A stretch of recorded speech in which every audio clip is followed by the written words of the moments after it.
মধুপুরে গৃহহীন দিনমজুরকে ঘর করে দিলেন অবসরপ্রাপ্ত লেফটেন্যান্ট কর্নেল আজাদ। টাঙ্গাইলের মধুপুর উপজেলার দড়িহাতিল তালুকপাড়া গ্রামের বাসিন্দা জয়নুদ্দিন চরম দারিদ্র্য ও মানবেতর জীবনের মধ্য দিয়ে দিন কাটাচ্ছেন তিনি। স্ত্রী সন্তানদের নিয়ে দীর্ঘদিন ধরে পরিবার সহ পলিথিনে মোড়ানো কুড়ে ঘরে বসবাস করছিলেন তিনি। গৃহহীন দিনমজুর জয়নুদ্দিনকে ঘর তৈরি করে দিলেন টাঙ্গাইল ১ আসনের বিএনপির মনোনয়ন প্রত্যাশী অবসরপ্রাপ্ত লেফটেন্যান্ট কর্নেল আসাদুল ইসলাম আজাদ।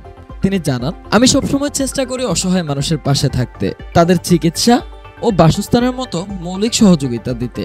ঘর প্রদান কার্যক্রমে আরও উপস্থিত ছিলেন উপজেলা বিএনপির সাবেক যুগ্ম সাধারণ সম্পাদক আবুল কালাম আজাদ, উপজেলা বিএনপির সাবেক যুগ্ম সাধারণ সম্পাদক আশরাফুল ইসলাম মাসুদ সহ অন্যান্য নেতৃবৃন্দ। এই যে এতদিন খুব কষ্ট করে কাগজ দিয়ে সাইলাগুলা করে আসছিলাম, কষ্টে আসছিলাম, এর জন্য কর্নেল ভাই আমার সহযোগিতা করার জন্য একটা ঘর দিছে, রোডের ব্যবস্থা করে দিছে, তাহলে একটু আমার ভালো করছে। এই জন্য আমার বারবার সহযোগিতা দশজন মানুষের জন্য উপকার করতে পারে, আমরা যেন হেফাজতে থাকতে পারি, সহযোগিতা করতে পারি। এই ভাই যদি একটুকু করে দিতে পারে তাহলে আবার আমরা গরিব আশা করে যদি কিছু করে দেয়, আমি অনেক দোয়া করবো, আমরা দোয়া করবো, আরেকটা লোকের করে দিলে হ্যাঁ দোয়া করবো। এই অবস্থায় জানি ভাই জানি আমার দোয়া নিয়ে জানি এটা কিছু করতে পারে। আমরা যে বৃষ্টি হলে আমি থাকতাম, বৃষ্টি এক মুহূর্তে লেখাপড়া করলে পানি পড়তো, লেখাপড়া করতে পারতো না। আমার যদি ঘরটা যদি আমার দিয়ে দেয় তাহলে আমার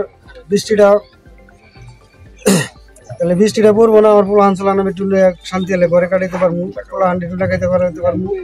আজাদ ভাই আমার একটু গুগার করে দিল, হ্যাঁ যদি আমার একটু গুগার করে দিতে পারে, 10 জনে আবার 10 জনে গুগার করে দেয় আজাদ ভাই, তাহলে মনে করেন যে হ্যাঁ পাইলে পারে আমরা হ্যাঁ নিকে তো হ্যাঁ অঙ্গ নিকে তো যে আমাকে এখানে একটা ঘর দিয়ে দিছি, ভালো একটা করে দিছি, জানি হ্যাঁ মনে করে দোয়া করে।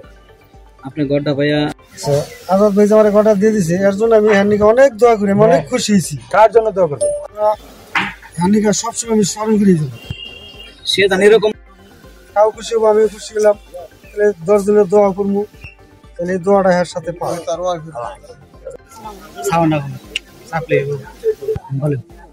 এখন আমার দেখলো ঘরটা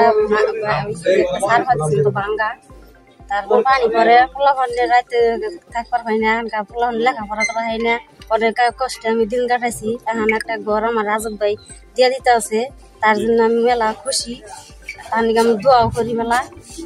এটা অসহায় দরিদ্র পরিবারের ঘর করার জন্য এই ঘর যেখানে লাগবে এই খবরটা আমাকে প্রথম দেয় আমাদেরই সহকর্মী সুরজ ভাই, উনি প্রথম আমাকে খবরটা দেয়। এরপরে আজাদ ভাই আছে, সিদ্দিক আছে, সবাই মিলে বললো যে চলেন যাই দেখে আসে। ওরা এসে দেখে গেছে, দেখে গিয়ে বললো যে হ্যাঁ আমাকে ছবিগুলো পাঠাইলো। দেখলাম সত্যি সত্যি এরকম ওই যে এখানে একটা যে সাপলা দেখতেছে আমরা ই দিয়ে তৈরি, পলিথিন দিয়ে তৈরি, সেখানে তারা বসবাস করতেছে। তো যেহেতু আরো কয়েকটা করেছি তখন ভাবলাম যে আরো একটা পরিবারের পাশে যদি দাঁড়াতে পারি সেটা অবশ্যই আমাদের জন্য সবার জন্যই ভালো।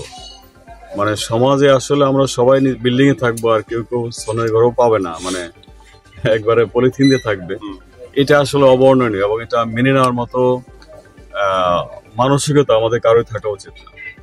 আমি যেটা চাই মূলত যে আমি একা করছি, বাট একা তো সব পারবো না, সবাই যেন একটু, যারা সামর্থ্যবান তারাও যেন একটু আমাদের সাথে হোক, আলাদাভাবে হোক, এই কাজগুলা খুঁজে বের করে যেন করেন। কারণ সবাই কি হয় লজ্জার জন্য বলতেও পারে না, মেনে নেই এইভাবে জীবনটা কাটাতে থাকে।